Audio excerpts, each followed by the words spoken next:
Great. Thank you for the introduction, Joe. And thanks, Joe and Eric, for hosting me today. I'm excited to share some of the work we've been doing lately with you all. So, um, like Joe mentioned, I'm based at the University of Michigan, the School for Environment and Sustainability. But a lot of the work I'll be sharing with you today is collaborative, including with several postdocs in the lab and the Michigan DNR through the Institute for Fisheries Research and Kevin Worley.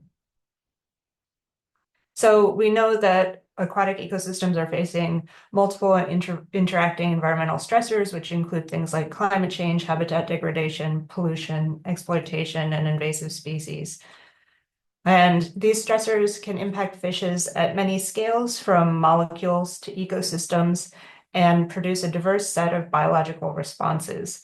And the work I'll be telling you about today focuses on the impacts of climate change on lake fish populations in Michigan, including changes in abundance and changes in the timing of mass mortality events and effects on individual growth. Since the 1950s, average temperatures across the Great Lakes region have increased by around 2.3 degrees Fahrenheit, and they're projected by mid-century to have increased by 3 to 6 degrees Fahrenheit, and by the end of the century by 6 to 11 degrees. I'm showing you a map of the average annual increase in temperature by mid-century as compared to the 1980 to 1999 period.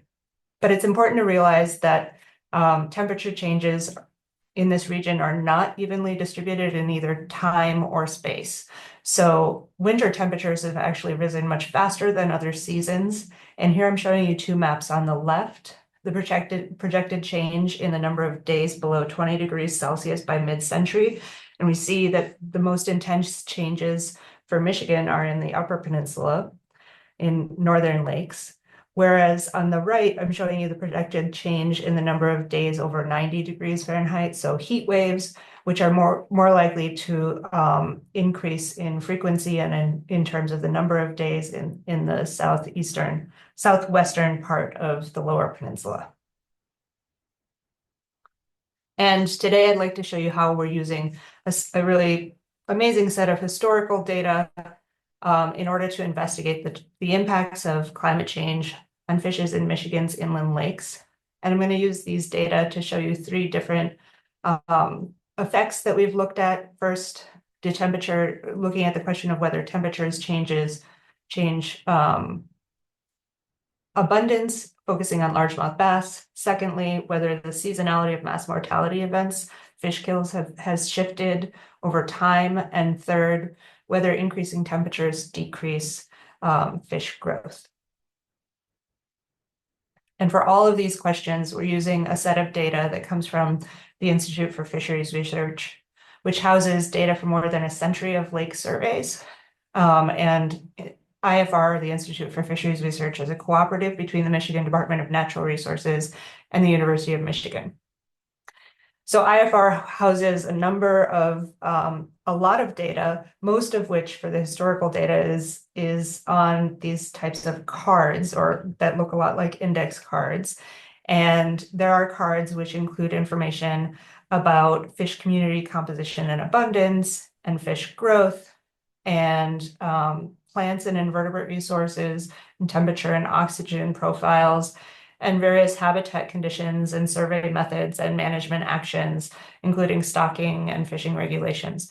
And overall, there are over 75,000 of these archival data cards in this collection. But there are real challenges to using these types of data to look at trends in space or in time. And digitizing these data is not as straightforward as it may seem. Well, there's been a lot of advances in optical character recognition, or OCR, and in machine learning techniques. These methods really struggle still to handle first non-typed handwritten information, also any information that is in tables, and where there's maybe two-sided information and bleed through from typing on one side of the card to another side of the card, or where information isn't really standardized in format or changes in format through time. For example, the way that we might indicate the date of a survey could change through time, or the names of different species change through time. So a couple of years ago, we came together as a group of interdisciplinary researchers, including faculty from the University of Michigan Museum of Zoology, from the School of Information, from the library, as well as from IFR.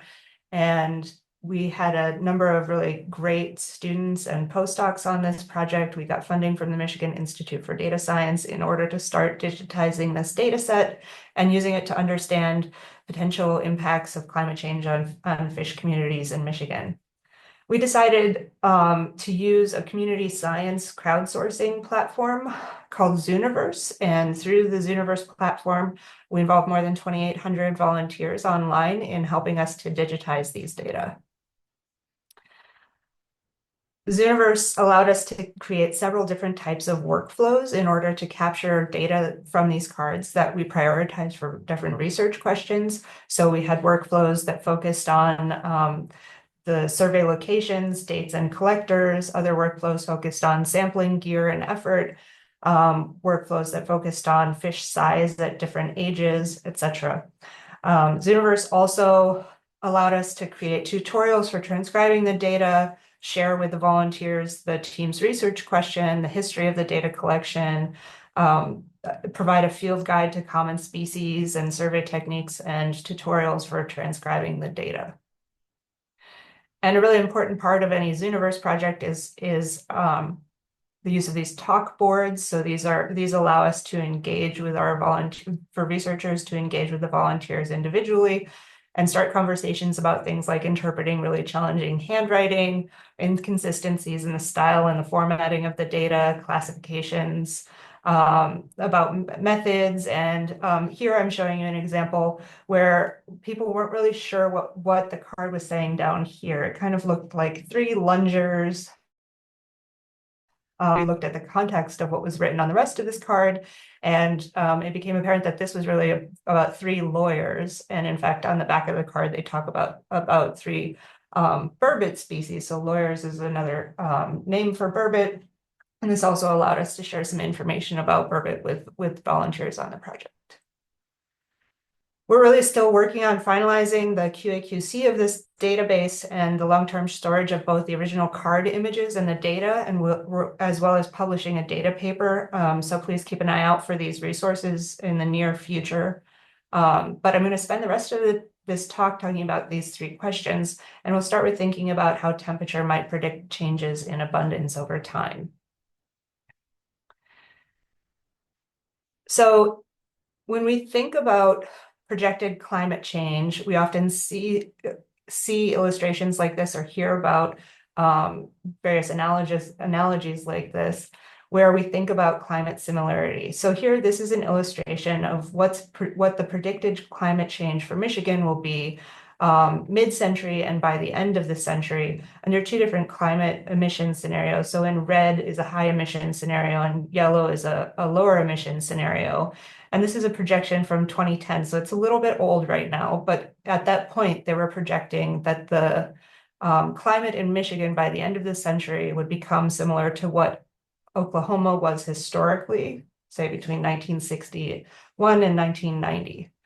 And this purple Michigan over here is the average between the high and low emission scenario and what is expected between 2010 and 2029. So this is suggesting that around now, we should see that the upper peninsula of Michigan feels like what the lower peninsula felt like historically.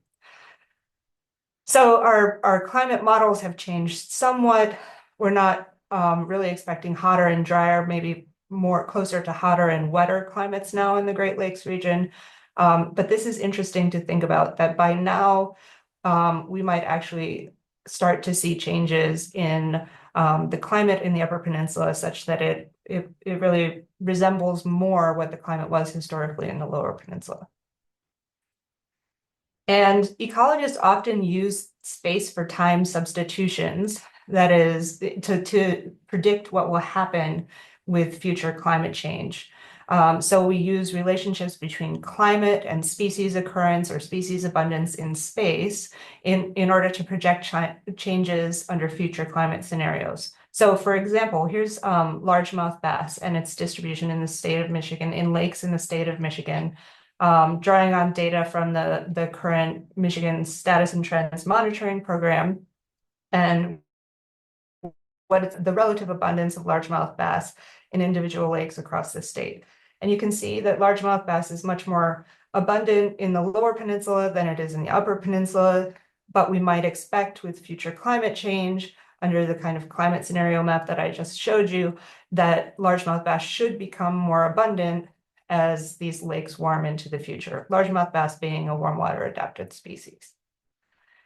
But when we make these types of space for time substitutions, we're not really considering dispersal limitation between lakes, new species interactions, changes in prey availability or in predators that different fishes may face in these new habitats, and also management actions that have happened along the way. So, for example, stocking practices.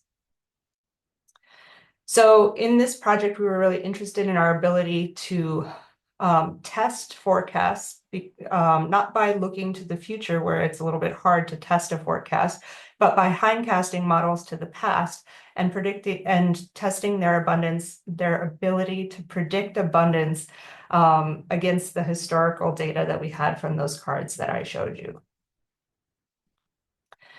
So in order to do this, we needed to create a species distribution model that predicted abundance.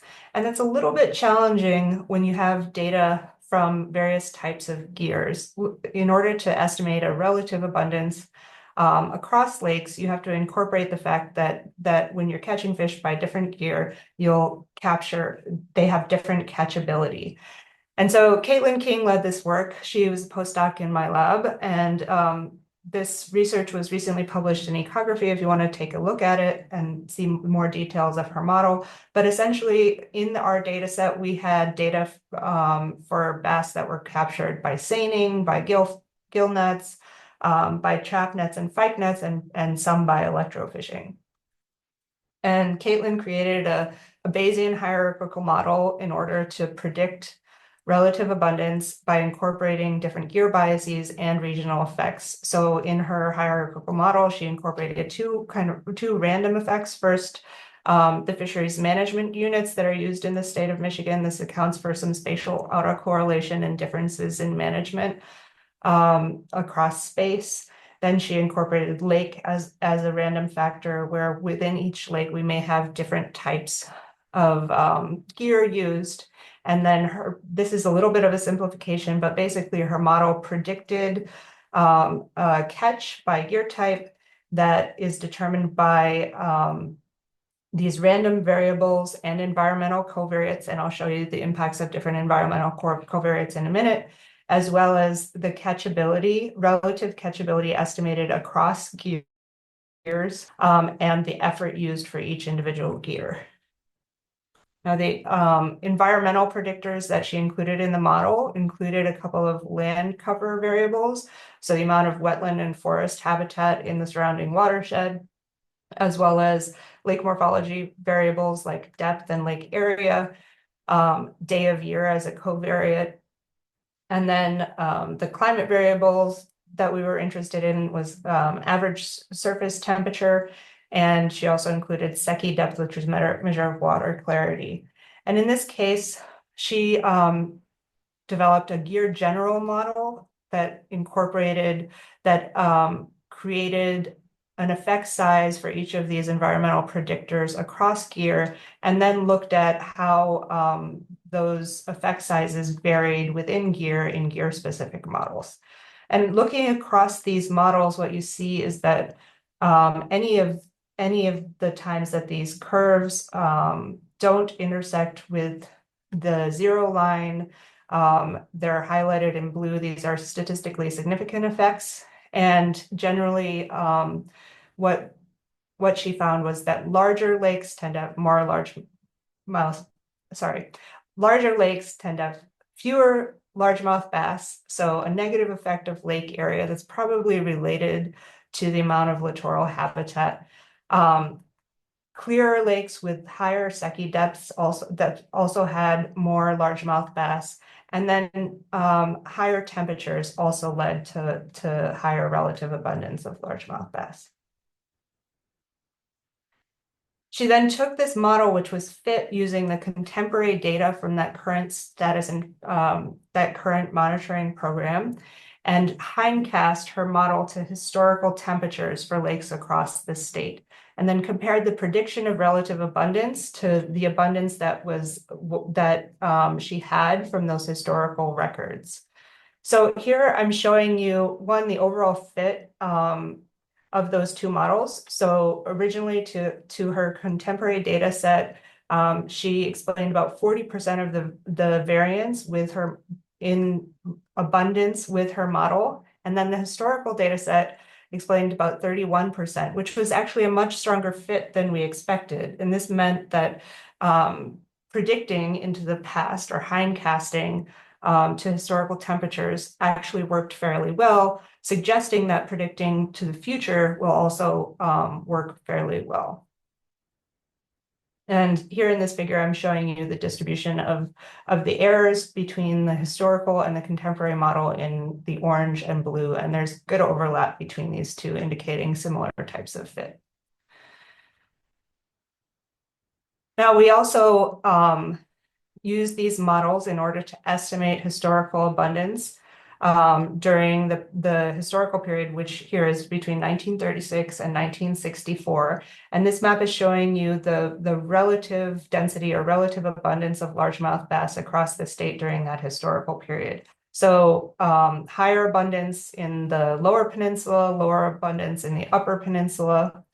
We then made the same type of prediction for the contemporary period between 2003 and 2019 and subtracted those two to look at changes in relative abundance. And what you see is that we had the strongest increases in relative abundance in the northern lower peninsula, and we actually saw declines in abundance in the lower peninsula, in the southern lower peninsula.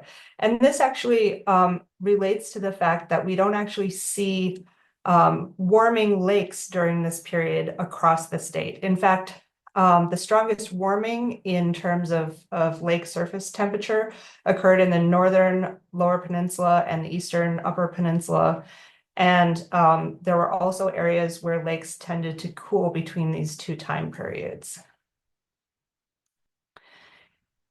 And we also found that while temperature strongly influenced changes in relative abundance, that other lake characteristics also controlled those changes in abundance. So if we look here at the temperature change on the x-axis versus the change in the relative abundance on the y-axis, you can see that very small lakes, those in yellow, for example, may not have large changes in relative abundance even when they had larger relative changes in temperature.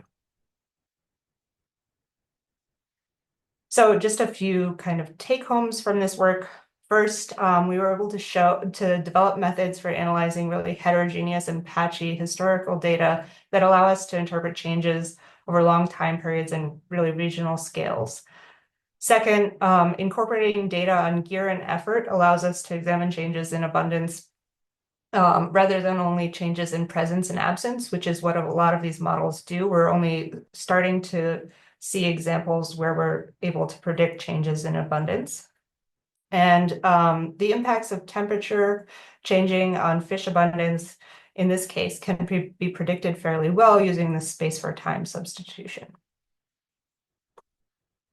So moving on to my second question here and looking at whether the seasonality of mass mortality events or fish kills has shifted over time. You may have noticed increasingly frequent coverage of fish kills or mass mortality events in freshwater habitats, marine habitats, and around the globe.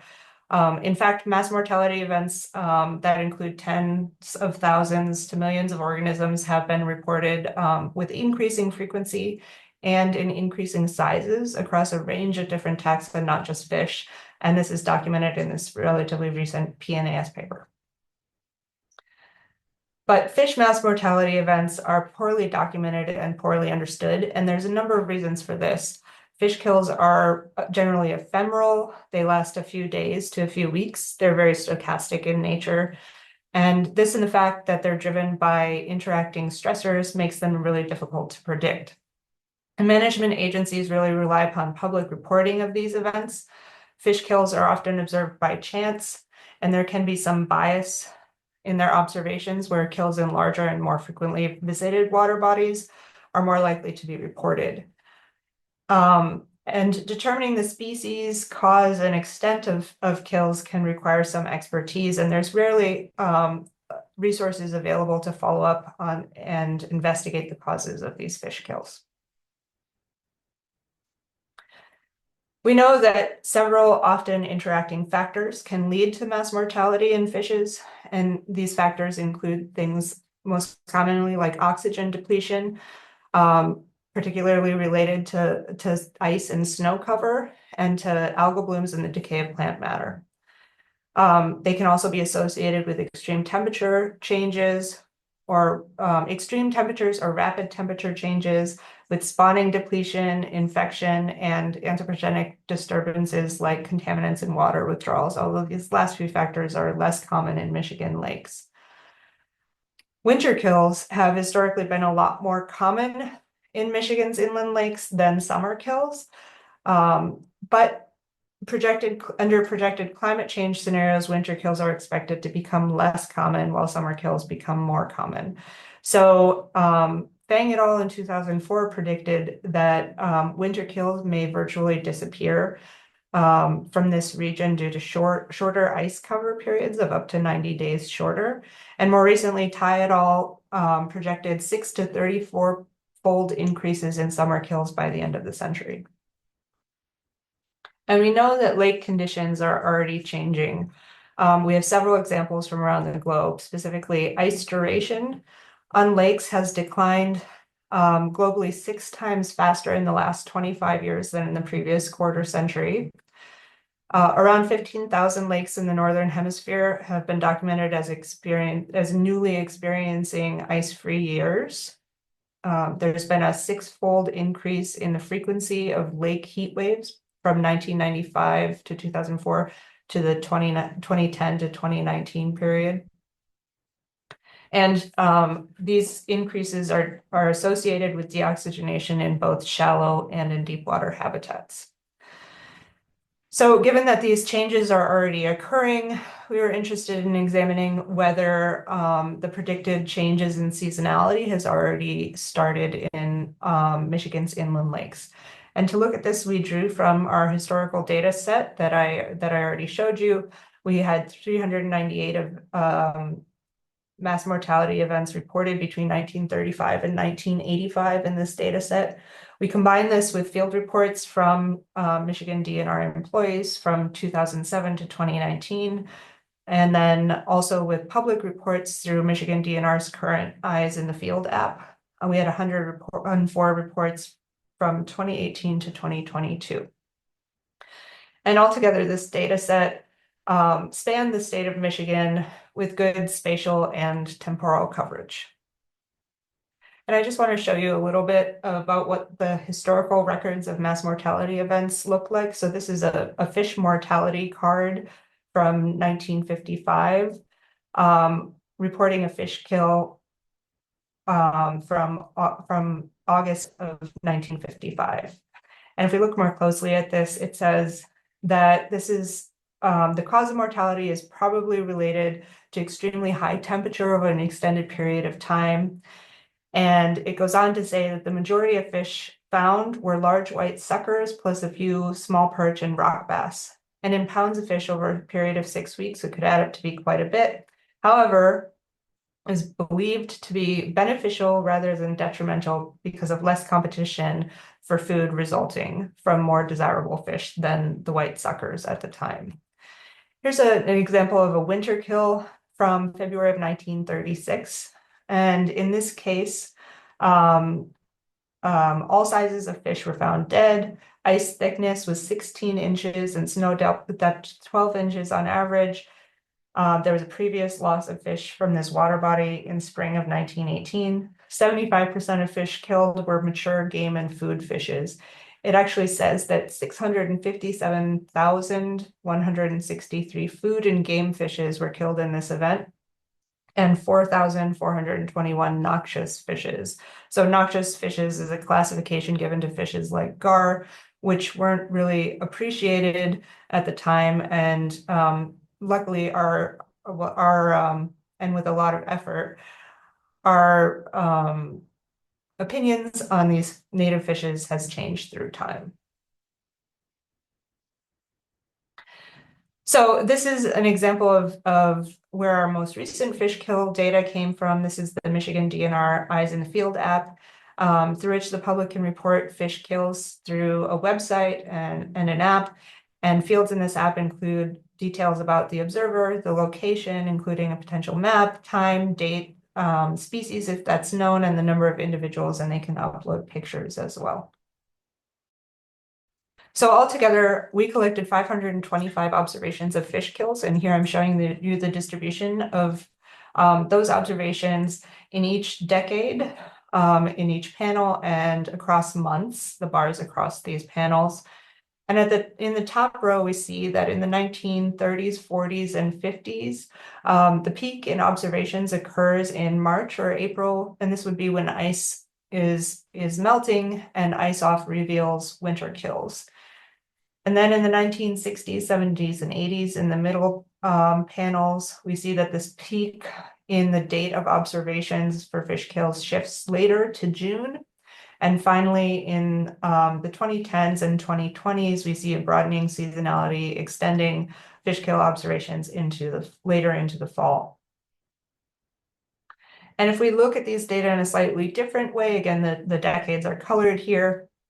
But across the x-axis, I have year, and on the y-axis, I have the day of year that each event was reported. And first, I want to notice that since 2011, there have been no reports of fish kills in December, January, or February. And second, if we look at the overall trend, the median day of year that fish kills were reported has shifted over this period by about 5 days per decade. And that shift is in the median in this black line, but also in the 25th percentile, the early observations, and in the 75th percentile, the late observations. It's a fairly consistent trend. So what does this mean? With the newly available long-term data set, we were able to demonstrate, a previously unrecognized shift in the seasonality of mass mortality events, but clarifying the causes of and the responses to these recent mass mortalities will be necessary in order to forecast future change and to guide any climate resilient conservation and management strategies to adjust these adapt to these changes. And our next steps here are to evaluate the causes of these mortalities, to look at oxythermal habitat and extreme temperatures. What is it about extreme temperatures? Is it how hot it gets, or for how long it is that hot? For example, any potential interactions with disease and with decomposition of biomass and aquatic vegetation. And we'd like to be able to predict which lakes and which species might be most vulnerable to these mass mortality events in the future. Second, we want to understand the potential downstream impacts for fish populations and communities, which are adapted to winter kills, which were historically more common, but are now facing more summer kills. And if fish reproduction may be shifting earlier, but these perturbations are shifting later, what does that mean for the recovery of these communities? So finally, moving on to my last question, and that is whether increasing temperatures decrease growth. And species are expected to shrink. One of the predictions is that species will shrink with warmer temperatures. And this is a prediction where we've seen evidence in all sorts of taxa, including trees and birds, and some evidence in fish. But the evidence from fish is mostly from fisheries catch data. And so far, the evidence is really mixed. So I'm showing you two different studies here on this slide. On the left, we have changes in body length per degree Celsius for 335 Australian coral reef fishes. And in the farthest left panel, every one of these dots represents a different species, and we see that the overall trend is that the species with the highest thermal affinities, so those occurring in the warmest waters, are the most likely to have some small shift towards smaller body sizes. In the second panel, we see that when we arrange these species by body length, the largest fishes are more likely to increase in body length with increasing temperature, and the smallest fishes are those that are more likely to decline in size. Now, on the right-hand panel, I'm showing you a study, a recent study of freshwater salmonids from the Northern Hemisphere. And here they looked at 12 different species, and you see that some species have increased in size. This is in terms of millimeters per year over time, and some have declined in size. And even within a single genus, you see both increases and decreases, for example. So we wanted to look within our historical data to see whether we could examine trends in changing size and specifically changing growth. So in our data set between 1945 and 2020, over 75 years, we had 88,000 observations of mean length at age in lakes across Michigan for 12 game fish species. And just for those that don't know, we can age fish much like we age trees by counting rings or annuli. And in this case, most of these data come from scales. So these are counting rings on scales. So I'm going to show you some data, mostly looking just at bluegill. This is work that's still in progress. But when we look at, as a starting point, bluegill, here at age for 8 different age groups, bluegill age 1 through 8. The younger fish are always in the darker colors on these plots.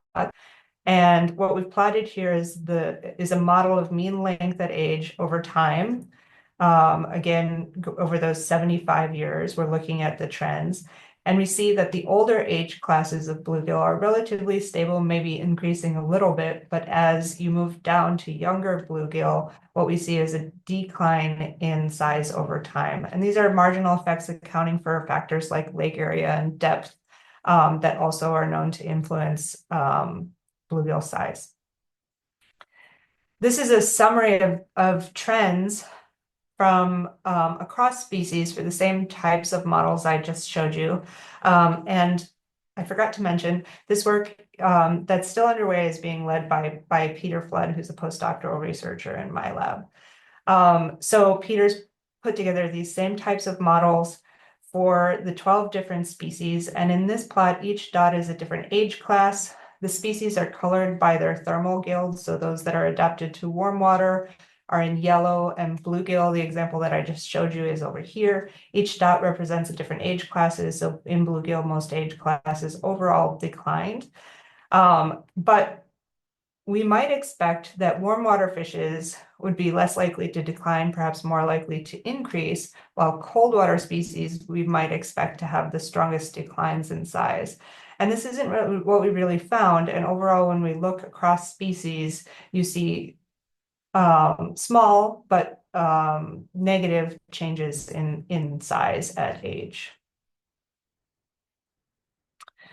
To look at this a little bit further, we developed boosted regression trees in order to associate changes in growth with different environmental predictors. So we included predictors which were associated with lake attributes like lake area and depth, as well as biotic factors like the catch per unit effort, or the measure of relative abundance of bluegill, as well as the presence absence of other species, day of year as the confounding factor that certainly can have strong effect.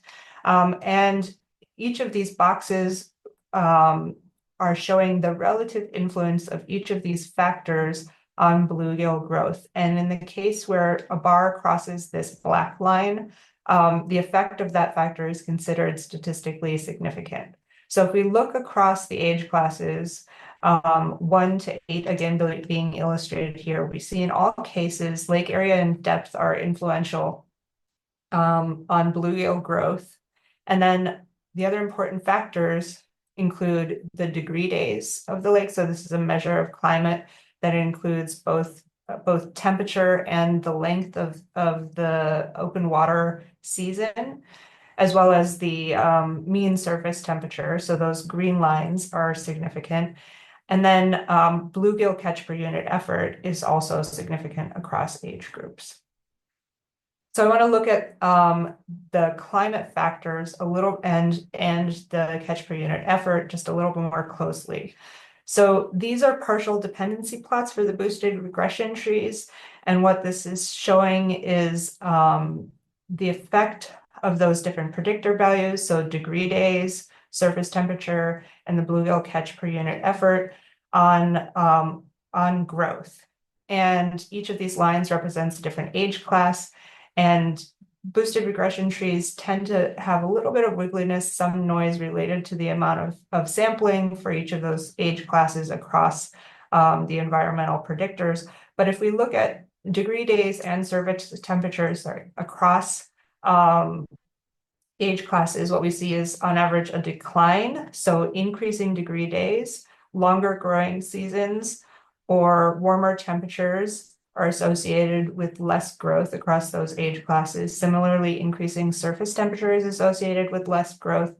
But when we did bioenergetic models to estimate what changes in temperature would do to growth, we expect that for bluegill, warmer temperatures in the state on average across lakes in the state should increase consumption and growth.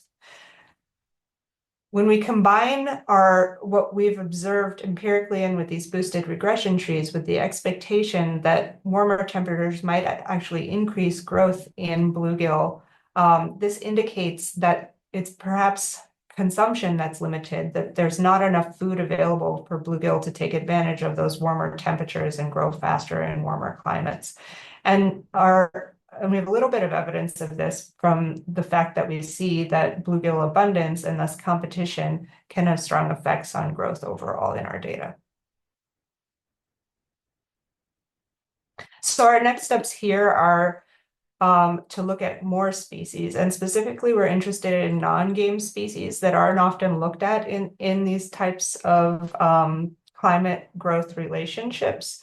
So in order to do this, we're supplementing our historical data from those cards with data from non-game species that we're collecting from museum specimens that were collected from those same surveys that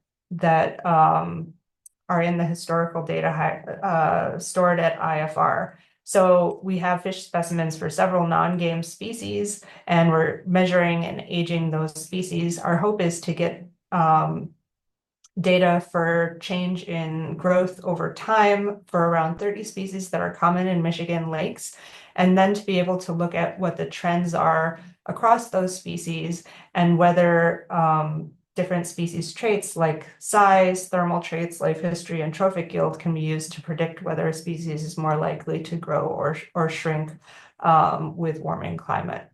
And I'll just acknowledge that Evan Hill, a master's student in the lab, has been doing a lot of work to validate the use of museum specimens for these purposes.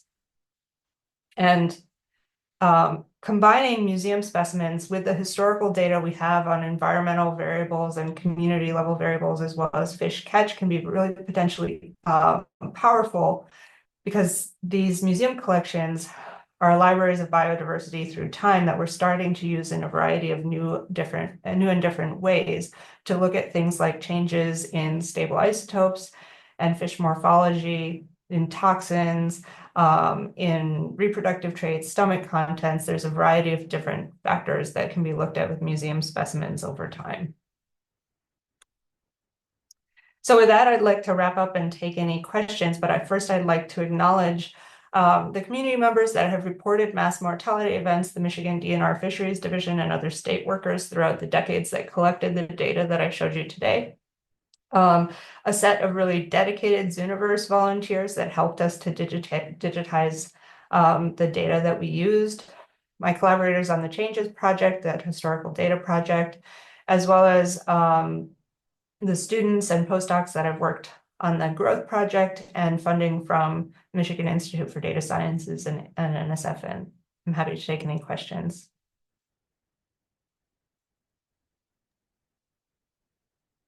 Thanks, Karen. I think I'd first speak for everybody and just saying thank you for a great presentation. There's a ton of information that I'm digesting there, um, so thank you. Oh, thanks, Joe. So for folks that are with us, if you want to ask Karen a question, please again, you can hover your mouse over the Q&A button at the bottom of your screen, and that'll pop up a dialog box where you can enter your question and submit it. So I encourage you to ask any questions that you might have of Karen at this point. We have got about 15 minutes for questions, so we do have time. I don't see any questions in the Q&A box now, so I'll get us started because I always have questions. Um, so yeah, the first question is oh, we do have one coming in, so I'll ask the audience question. Can you talk a little bit more about the workload required for getting the Zooniverse set up and interacting with the volunteers? Yeah.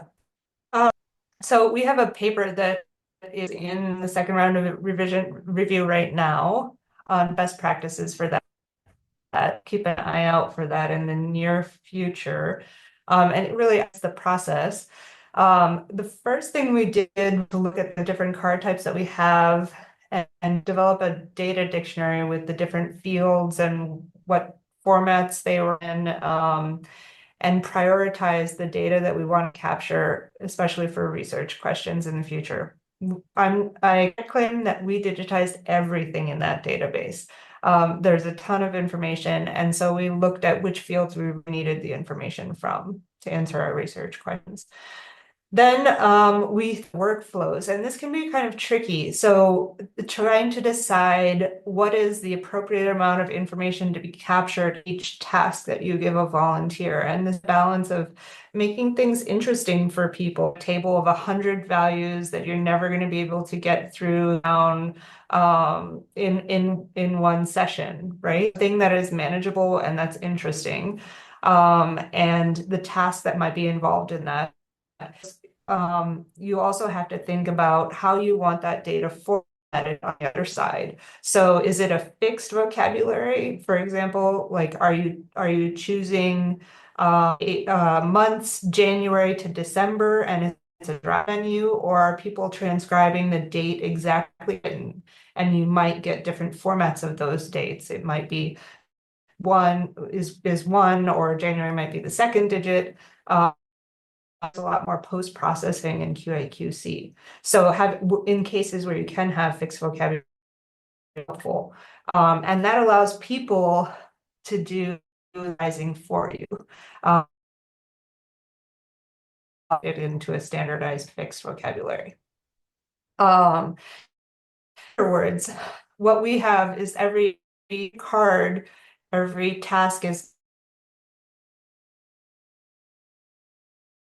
that's the first part of the QA/QC. And where there's not consensus, that data can be revisited and looked at again. Then there's some data cleaning to do. And certainly that is a process. And in some workflows, it's a lot more tedious than in other workflows. So in the paper that will come out, we talk a little bit more about that and how to do that. Is there a follow-up question to that, or did I cover it? Covered it pretty well. I don't see any follow-up questions. Justin, I'll let you, if you have additional questions, feel free to enter them in the QA function, and we'll make sure to ask them. But thanks. I think that was a good response. Oh, about how many people were working on that? On the Zooniverse project or on our team to do the data? digitization? On the team. On the team. So we had the six main collaborators that I showed you on that slide as co-PIs and senior collaborators, as well as around 4 or 5 students through the time that we were doing it, and Caitlin as a postdoc, and she really led the QA/QC process.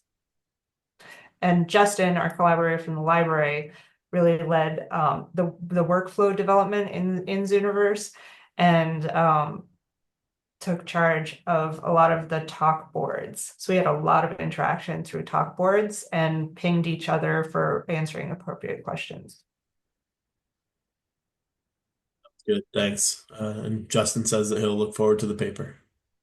Great. All right, next question. Can you please generalize what fish species are most at risk to climate change and which species are most resilient?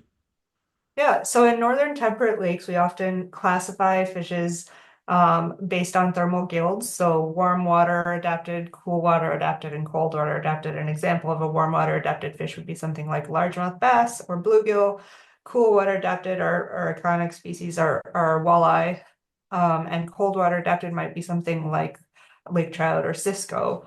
And usually we think about cold water adapted species as being the most vulnerable to warming climates, and warm water adapted species being something that is perhaps most well suited to those warmer climates. So for example, in the model that I showed you for abundance, largemouth bass are becoming more abundant in lakes that are becoming warmer. And in Ontario, I showed that largemouth bass is an example of a species that's a predatory species, that it's expanding its range limits further north in Ontario, and so it's starting to establish in lakes where it was previously too cold. And so that suggests that those warm water species are going to be favored over the cold water species as climate changes, at least in this region. Yeah. Thanks. The next question is, how do you calculate cumulative growing degree days? Is this based So, on air temp or water temps, and does the public have access to these data? degree days starts with an air temperature measure. Jim Breck, who I think might be on this call, I should call out as being the person that did this modeling work for us, and he has modeled surface temperature and degree days for Michigan's lakes over the past more than 100 years. So that model builds on something from Brian Shooter that estimates temperatures based on a lake's depth and fetch, the length over which wind can move across a lake, the lake's surface area, and then looks at air temperature and models those water temperatures based on a combination of that and the lake's morphology factors. And then estimates temperatures as changing as a sine wave over the period over which it's not frozen. So,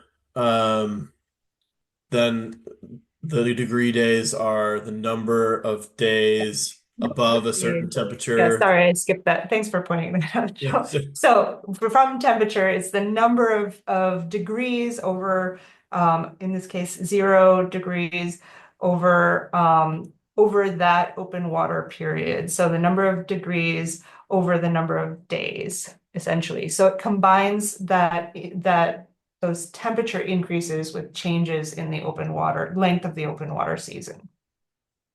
So like if it on June 1st, if it's 20 degrees Celsius, then that June 1st would be 20 degree days. And then June Yes. 2nd, if it was 21 degrees And Celsius, you that would be sum them 21, and you over sum those over time. the open water period. Yeah. Perfect, thanks. I'm a Yeah. little bit dense, so, so No, and I'm skipping steps, so thanks for pointing that out. So then, does the public have access to these data? Are they available publicly? To the degree days data. Yeah. The data for which Caitlin did her modeling is deposited in a repository. It's linked in the paper. And so for those individual lengths and time periods, that's certainly available. I know that Jim and Kevin are working on a paper looking over time at many more lakes than were involved in Caitlin's models. I don't think those data are posted yet, but I hope in the near future they will be. Yeah. Thanks. And So I'm trying to yeah, think about other public sources that have degree days. I know that there are some other, especially for air temperature, there are other sources. Do you offhand know, Joe, a good source? oh, I don't. Yeah. But I would say this was an anonymous question, and I would say to the person that is interested in the data, if you would like to follow up more and see about trying to learn more about data availability and have a follow-up conversation, feel free to reach out to me. And my email address is just my last name, Noner, and then j@michigan.gov, and Karen's is here on the screen. And we can try to put you in touch with data that might fit your need. So Yeah.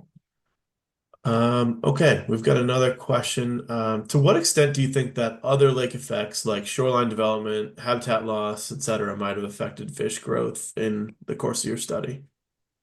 I think that that's certainly possible. And on the growth side, we're still working on those models and looking at those data. And one of the things I'm really interested in, we've looked at bluegill so far, but being able to look across species, we might be able to pull those types of trends out more, where there are some species that we would expect would be more influenced by things like shoreline development and others less so. And so we can look across species and see whether that starts to fit with those expectations, and pull in some of those data. Now, shoreline development is something that is really patchy in the historical data. It's something that is part of the more recent status, the more recent monitoring.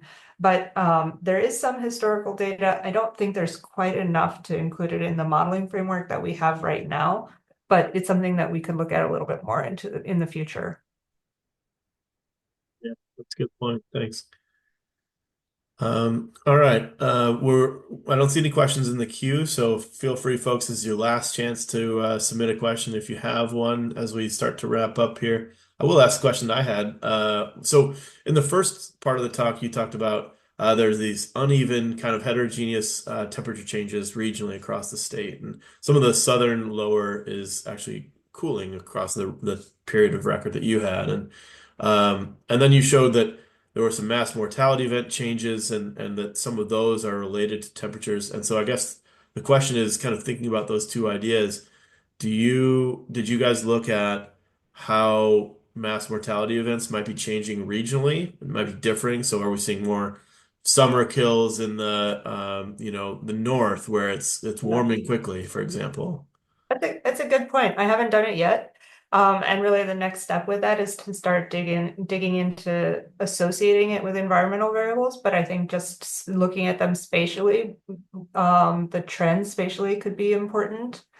I also, your question made me think about the fact that like Caitlin's work relating changes in abundance to changes in climate has focused on average um, thermal surface water temperatures, but the mass mortality events could be driven not by averages, but more likely by heat waves and extreme events, or the depth of ice and snow in the case of winter kills. So it's important to realize that climate change is really multivariate. There's a lot of different ways in which climate is changing, and I think that in terms of looking at climate change's effect on fishes, mostly we focused on surface water temperature in inland lakes.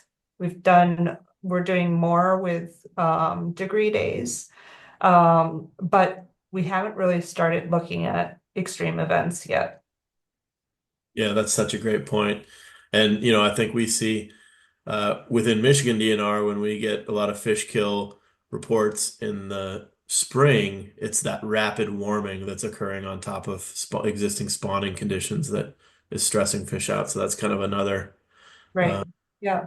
time period where rapid change and weird weather can really have those effects. So, Yeah. Yeah. all right. Well, again, on behalf of the participants, I want to say thank you, Karen. This is super Thank you. interesting and I think valuable for folks. So thank you. To the folks that participated today, we will be sharing this webinar, a recording of it on our YouTube channel and on our website. So you'll see that email come out in about a week. And we encourage you to check out the remaining webinars on the MGLP's calendar. We've got a great slate of webinars coming up this fall, so encourage you to check out more in the near future. Thank you, everyone. Have a good day.